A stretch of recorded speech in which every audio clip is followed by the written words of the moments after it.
Move, girl. That road is not safe. Staff Sergeant Mason Reed leans over the steering wheel as the blizzard swallows Pine Hollow Road 1 white mile at a time. Snow strikes the windshield in hard, dry bursts. The wipers fight to keep a narrow view open, revealing only black pines, drifting powder, and the faded yellow line beneath his truck. Then the German Shepherd appears in the headlights. She stands in the center of the road, her sable black and tan coat covered with ice, an orange rescue harness bright against the storm. Mason presses the brake gently. The truck slides several feet before the tires catch. He stops less than 20 yards from the dog. "Come on," he calls through the closed window. "Get off the road." The German Shepherd does not move. Her amber eyes remain fixed on him. Snow gathers along her back and silvered muzzle. One ear stands straight while the other, marked by a small notch, turns toward the mountain above them. Mason taps the horn once. The dog lowers her head. Then she barks 3 times. Sharp, controlled, deliberate. Mason feels something old move inside his chest. Rex used to bark that way during training, never wasting a sound, always making each signal mean something. Mason pushes the memory away and lowers the window 2 inches.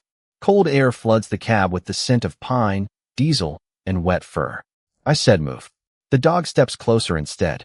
She plants her paws directly in front of the truck, looks toward the slope, then back at Mason. 3 more barks. Mason reaches for the gear selector. He considers easing around her, but the shoulder has disappeared beneath several feet of drifted snow. The road ahead bends along a steep ravine, and visibility has fallen below 30 feet. The German Shepherd suddenly drops low against the pavement. Her body stiffens. Her ears flatten. Mason hears it then. Not thunder. Not wind. A deep cracking sound beneath the mountain, slow at first, then spreading through the darkness like ice breaking across a frozen lake. He presses the brake with both feet. The slope above the bend releases. Snow rolls across the road in a white wall, carrying loose branches and the outer guardrail into the ravine. The ground trembles beneath the truck. For several seconds, there is no road ahead, only snow moving through snow. Then silence returns. Mason's headlights shine across an empty edge less than 15 feet beyond the German Shepherd. The pavement has vanished. He sits frozen behind the wheel, one hand still gripping the brake. If he had passed the dog, the truck would have been on that bend when the mountain moved. The German Shepherd rises slowly. She does not look at Mason. She does not look at the broken road. She walks to the new edge, stares into the white darkness below, and gives one low, urgent whine. Mason opens the door and steps into the storm. "You saved me," he says.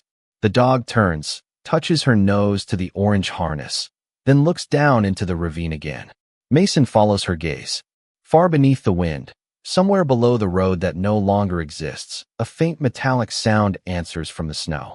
Mason keeps one hand on the truck as the wind pushes against him. The pavement ends 15 feet ahead, its broken edge disappearing into a white ravine where the guardrail once stood. The German Shepherd remains near the drop, trembling beneath a coat hardened with ice.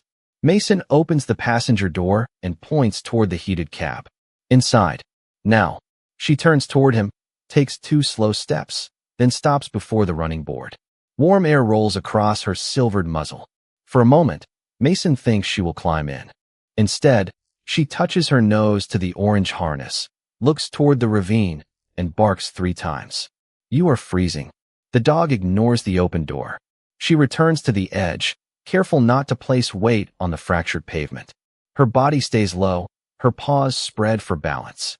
Mason follows only as far as the solid yellow line. Snow has covered every sign of what lies below. He cannot see a vehicle, a person, or even the original slope. Yet the faint metallic sound comes again. One dull strike. A pause. Then another. The German Shepherd hears it too. Her ears lift, and a low whine rises in her throat. Mason studies the harness. A reflective strip has torn along one side. Ice fills the buckles. A broken leash hangs from a steel ring, its end frayed rather than unclipped. Beneath the frost is a stitched patch. Bitterroot County Search and Rescue. A smaller nameplate rests near the dog's shoulder. "Koda." "All right, Koda," Mason says. Her amber eyes meet his for the first time. She steps toward him, but only long enough to press the harness against his hand. Mason feels something tucked beneath the strap. A small red whistle hangs from a cord, sized for a child. The plastic is scratched, and one side carries a fading black letter. E. Koda nudges it, then turns back toward the ravine. Mason pulls his phone from his coat. No service. The truck radio gives only static until he switches to the county emergency frequency. Bitterroot Dispatch. This is Staff Sergeant Mason Reed on Pine Hollow Road. I have a search and rescue German Shepherd at the eastern washout. The road has collapsed, and I may have people trapped below. Static answers. Then a woman's voice breaks through. Repeat the unit marking. Mason reads the patch and the name. The channel goes silent for several seconds. Sir, Koda belongs to Lena Brooks, the dispatcher says. Her team lost contact 6 hours ago while searching for a 10-year-old boy named Eli Carter. Mason looks at the red whistle. The fading letter is not a random mark. How many people were with her? Lena Brooks and medic Ryan Foster. The boy was still missing when their last transmission ended. Koda walks to a snow-covered drainage channel near the surviving guardrail. She scratches 3 times, looks at Mason, and touches her harness again. He recognizes the sequence now. Not panic. Location. The same controlled language Rex once used when something living waited beyond sight. Mason secures a rope from the truck around his waist and clips a second line to Koda's harness. A thin circle of ice around its opening is melting from air moving below. Koda scratches 3 times. Mason kneels, removes his flashlight, and strikes the culvert with its metal handle. 3 clear knocks travel into the darkness. For one long moment, the mountain gives nothing back. Then, deep beneath the snow, someone answers. The answering knocks come in a careful rhythm. 3 strikes. A pause. Then 2 more. Mason presses one gloved hand against the frozen culvert and listens. The sound is faint, but controlled. Someone below is not striking at random. Koda stands beside him with her ears raised, every muscle directed toward the buried opening. She barks 3 times, touches the orange harness with her nose, and looks back at Mason. The sequence opens a door inside his memory. Years earlier, Rex had used the same pattern during search training. 3 barks to hold the handler's attention. Eyes toward the location. Contact with the identifying object. Then a return glance to confirm the message had been received. Mason had spent years teaching himself not to remember that language. Koda repeats it anyway.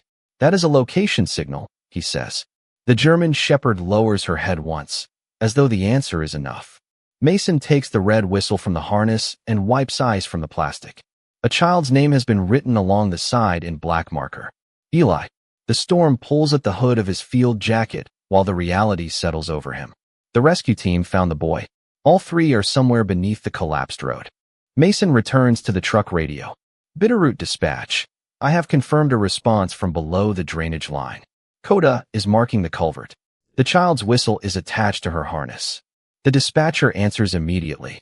Search Command is moving to your location. Sheriff Thomas Hale is 6 minutes out with the Avalanche unit. Do not enter the drainage system. Understood. Mason places warning lights along the stable section of road and keeps his rope anchored to the truck. He marks the buried culvert with a red flare that produces no flame, only a pulsing light beneath the snow. Koda watches every movement, then returns to the opening. She scratches 3 times and waits. Mason strikes the metal 3 times. The answer comes again, weaker than before. He leans close and calls into the narrow gap. This is Staff Sergeant Mason Reed. Help is coming. If you can hear me, knock once. 1 clear strike travels upward. Mason closes his eyes for half a second. Is Eli with you? Knock twice. 2 strikes answer. Koda gives a soft whine and presses closer to the culvert. Are all 3 of you conscious? Knock 3 times. The first knock comes quickly. The second is softer. The third takes several seconds. Mason looks toward the mountain. Snow slips from the pine branches in thin. It is not a path down to the trapped team. It is a path away from the unstable slope. This time, he understands every word. Sheriff Thomas Hale steps from the first rescue truck with snow clinging to his dark coat and helmet. Behind him, 4 Avalanche specialists unload probes, rope bags, medical packs, and a compact camera designed for narrow spaces. Mason meets them beside the warning lights and gives the report without wasting a word. 3 people are conscious beneath the collapsed road. The metal culvert carries sound to their position. The slope above has cracked twice since the first slide. Koda has marked both the trapped location and a possible safer approach through the eastern trees. Hale studies the broken roadway, then looks toward the German Shepherd. Nobody goes near that edge without a secured line, he says. And nobody enters the drainage system. Mason nods. The order does not frustrate him. It steadies the scene. Action without structure would only place more lives under the snow. The Avalanche team establishes a protected work zone behind the tree line, nearly 40 yards from the new edge. One rescuer tests the slope with a remote probe, while another anchors 2 guide ropes around thick pines. A medic prepares warming blankets and heated oxygen inside the nearest truck. Mason connects the vehicle battery to portable floodlights, turning the white darkness into a narrow corridor of visibility. Koda waits beside him on a secured rescue lead, shivering but alert. When Hale gives permission, she moves east along the disturbed line in the snow. Mason follows behind the lead, while Specialist Dana appears. They remain beneath the trees, far from the unstable roadbed. After 60 yards, Koda stops at a shallow depression filled with wind-blown powder. She lowers her muzzle, circles once, and paws at the snow. Dana clears the surface with a small shovel. Beneath it lies a round metal vent, no wider than a dinner plate, covered by a rusted grate. Warm air rises through the openings, carrying the faint scent of damp wool, metal, and human breath. This connects to the maintenance chamber, Dana says. Mason radios Hale. Within minutes, the grate is removed and a flexible camera passes into the shaft.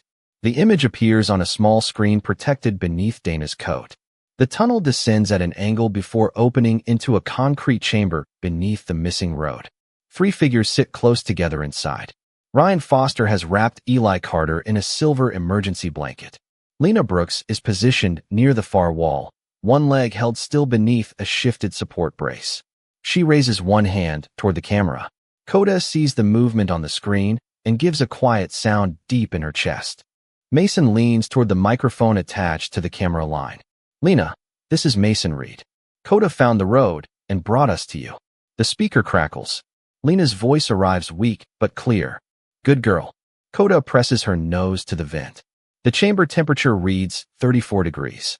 Airflow remains open, but only through the narrow shaft. Hale asks whether the chamber has another exit. Lena explains that an old ventilation route should continue beyond the rear wall, but the county map may no longer show it.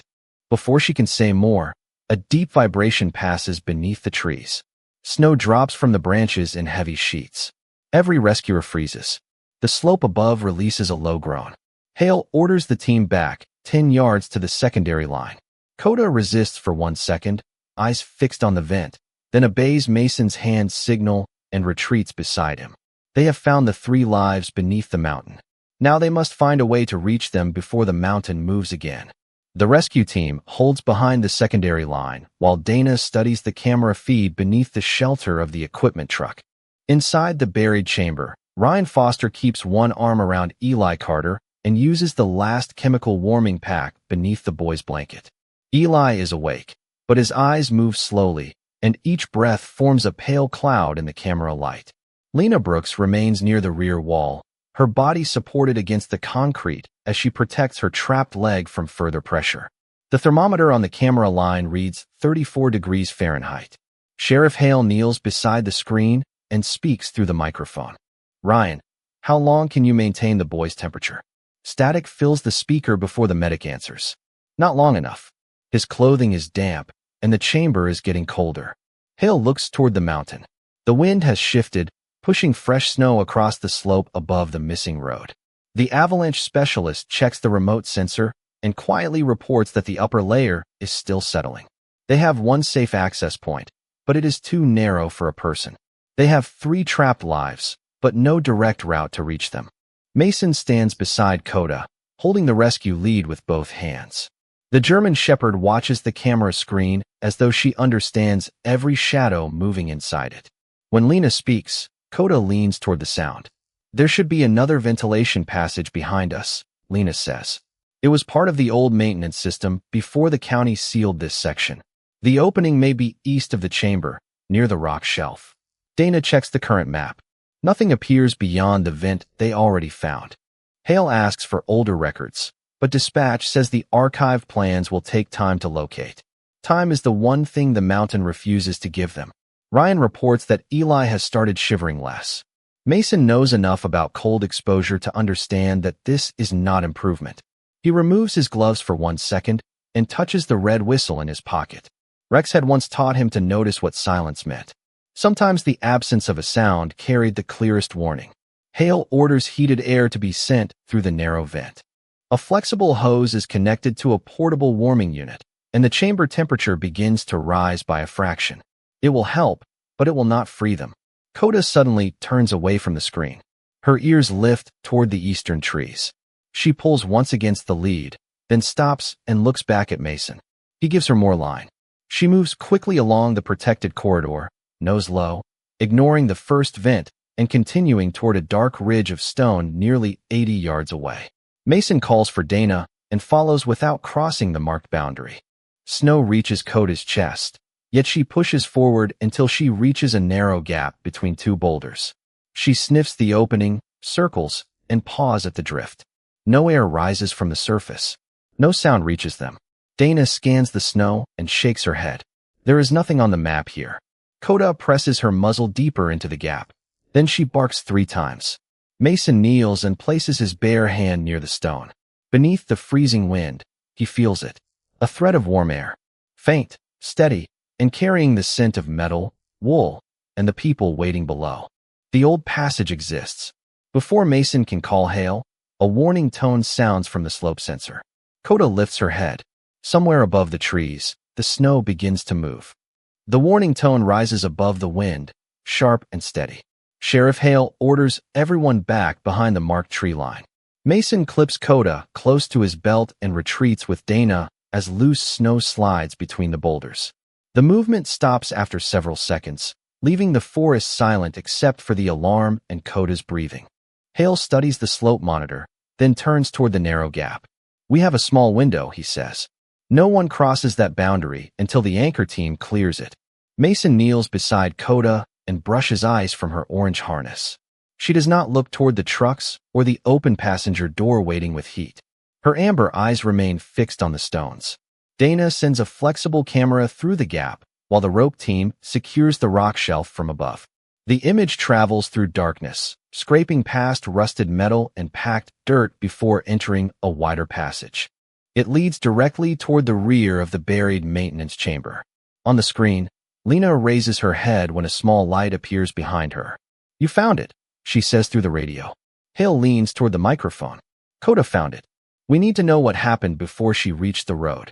Lena takes a slow breath. Her voice is weak, but every word is clear. She explains that her team found Eli near an abandoned ranger cabin shortly before the first slide. The boy was cold and frightened, but able to walk. Ryan wrapped him in an emergency blanket, and they began moving toward the county trail. Then the slope shifted. Snow blocked the trail and forced them into the old maintenance chamber beneath the road. The entrance collapsed behind them. The radio signal faded inside the concrete walls. The only opening large enough for Koda was a narrow drainage channel near the ceiling.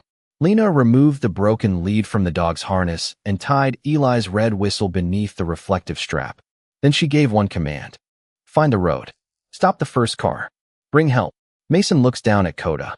The German shepherd presses against his knee, still watching the hidden passage. She did not choose him because she knew he was a United States Marine. She did not know about Rex, the old whistle in his coat, or the years he had spent avoiding every memory that came with working dogs.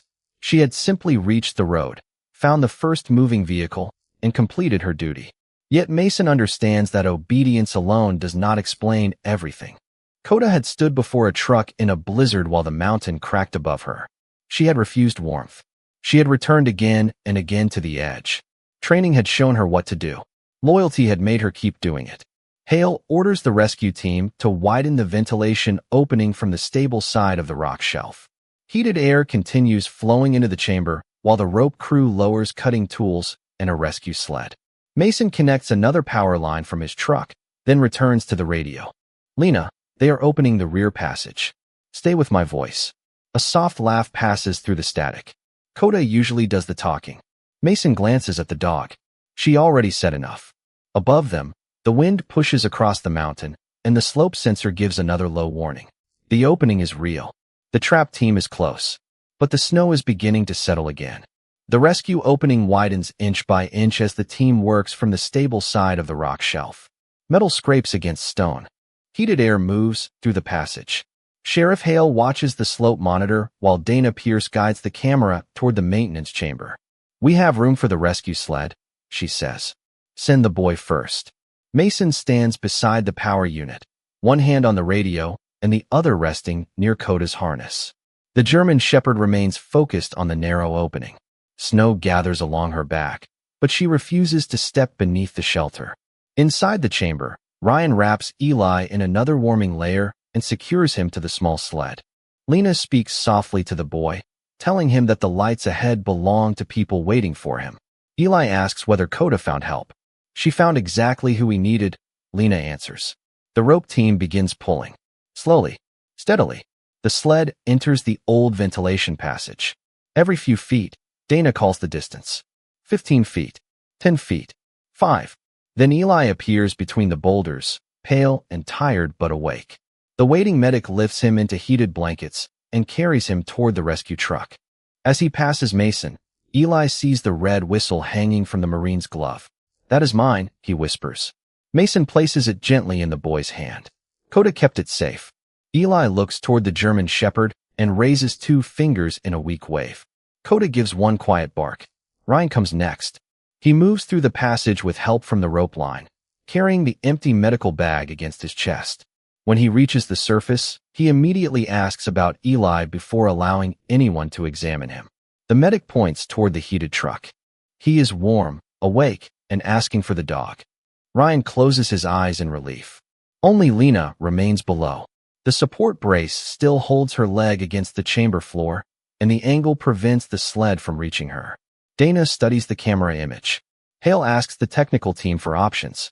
They send a compact lifting cushion through the passage, followed by a hand pump and a protective board.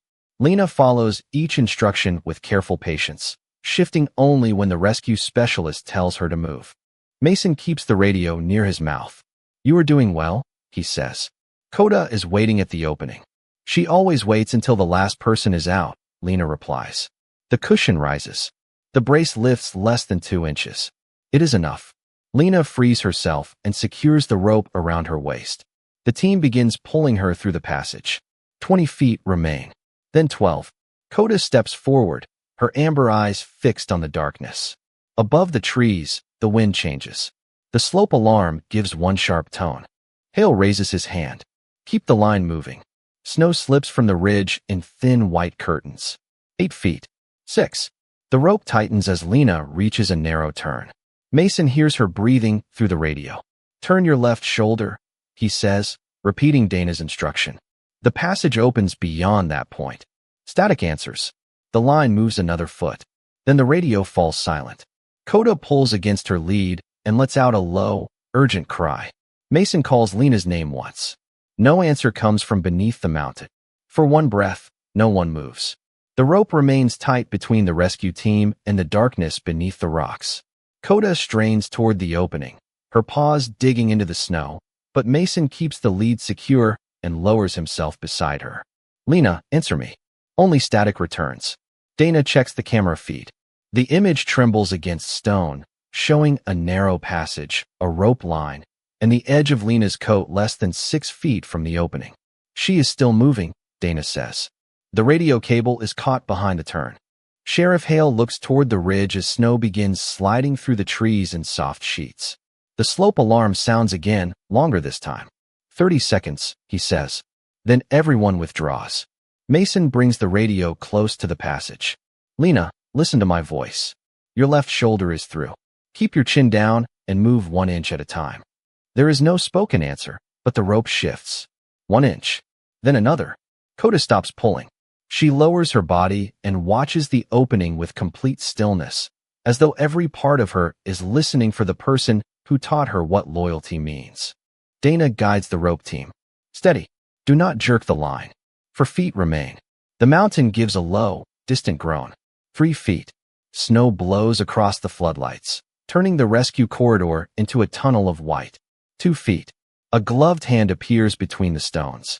Mason reaches forward only after Hale gives the signal, keeping his weight behind the safety line. He closes his hand around Lena's wrist while Dana supports her shoulder. Together, the team guides her through the final turn and onto the rescue sled. The moment her boots clear the passage, Hale orders everyone back. The rope team carries Lena behind the protected tree line as a thin layer of snow sweeps across the rock shelf and covers the opening they used seconds earlier. It is not the full collapse they feared, but it closes the path completely. No one speaks until they reach the medical truck. Lena is wrapped in heated blankets and examined beneath warm lights. She is exhausted, cold, and unable to stand without help, but she is awake. Koda breaks from her waiting position and runs toward her, then stops several feet away. The German shepherd stands trembling in the snow, ears forward, eyes fixed on Lena. She does not cross the final distance. She is still on duty. Lena slowly removes one glove and lowers her hand. Come home. Koda moves at once. She presses her head against Lena's chest and closes her amber eyes. Lena bends over the dog's neck, holding the orange harness as if it is the only solid thing left in the storm. Mason turns away for a moment and reaches into his coat. His fingers close around the old brass whistle he has carried since Rex died. Lena notices it when he looks back. Your dog? She asks. Mason nods. I stopped working with dogs after I lost him. Koda leaves Lena's side long enough to approach Mason. She touches her nose to his closed hand. He opens it, revealing the whistle. I thought staying away meant I would not lose anything again, he says. Lena rests one hand on Koda's back. Dogs never ask us to promise forever. They only ask us to be there now. Koda looks from Lena to Mason, then settles between them as the first quiet snow begins to fall. 3 months later, Pine Hollow Road opens beneath a clear Montana sky. The county has rebuilt the missing section with stronger barriers, new snow sensors, and warning lights that flash when the upper slope begins to shift. Fresh pavement curves along the ravine where the storm once erased everything ahead of Mason Reed. He drives the same truck toward the Bitterroot County training grounds, but the cab no longer feels like a place built only for silence. The old brass whistle rests beside the steering wheel instead of hidden in his coat. A folded volunteer jacket lies on the passenger seat. Mason has not become a rescue commander, and he has not pretended that one night in the mountains made him an expert. He helps where his experience is useful. He teaches winter vehicle safety, radio discipline, emergency signaling, and the quiet importance of following instructions when fear tries to make every decision urgent. Sheriff Thomas Hale still controls the field exercises. Dana Pierce still corrects anyone who steps beyond a marked boundary. Lena Brooks has returned to limited duty, walking with care, but refusing to surrender the work that gave Koda purpose. Ryan Foster visits the sessions when his medical schedule allows. Eli Carter arrives with his mother on certain Saturdays and carries the red whistle on a cord beneath his coat. The boy never blows it without permission. He says some sounds should be saved for the moment they are truly needed. Mason parks near the snow-covered training field and reaches for the door handle. Before he can open it, Koda steps into the road ahead of the truck. Her sable coat shines beneath the morning sun. The orange rescue harness is clean and repaired, its reflective strips bright against the snow. She stands in the center of the lane, amber eyes fixed on Mason, exactly as she did during the blizzard. For one brief second, his body remembers the cracking mountain, the vanished guardrail, and the white darkness waiting beyond his headlights. Then he sees the blue training ball held gently in Koda's mouth. Lena stands near the tree line with one hand raised, trying not to smile. Mason turns off the engine and steps outside. You planning to let me through this time? Koda lowers the ball into the snow. She does not bark. She walks backward several steps, turns toward the training field, and looks over her shoulder. The invitation is simple. Follow. Mason reaches into the truck and takes the brass whistle. Rex's name is still scratched along one side, softened by years of being held and hidden. He once believed using it again would mean leaving something behind. Now he understands that memory is not a locked room. Love can enter without forcing the past to leave. Mason raises the whistle and blows one short, clear note across the field. Koda's ears lift. She runs toward him, circles once, then presses her shoulder against his leg before returning to Lena. Eli waves from beside the equipment truck. Ryan lifts a cup of coffee. Hale points toward the starting line and reminds everyone that training begins on time. Mason laughs softly and walks after the dog. Behind him, the rebuilt road remains open beneath the winter sun. Ahead, boots and paws leave 2 sets of tracks across untouched snow. Some mornings save a life in seconds. Others take years to understand. Koda stopped Mason before the road disappeared, then stayed long enough to show him that grief did not have to take the road ahead with it.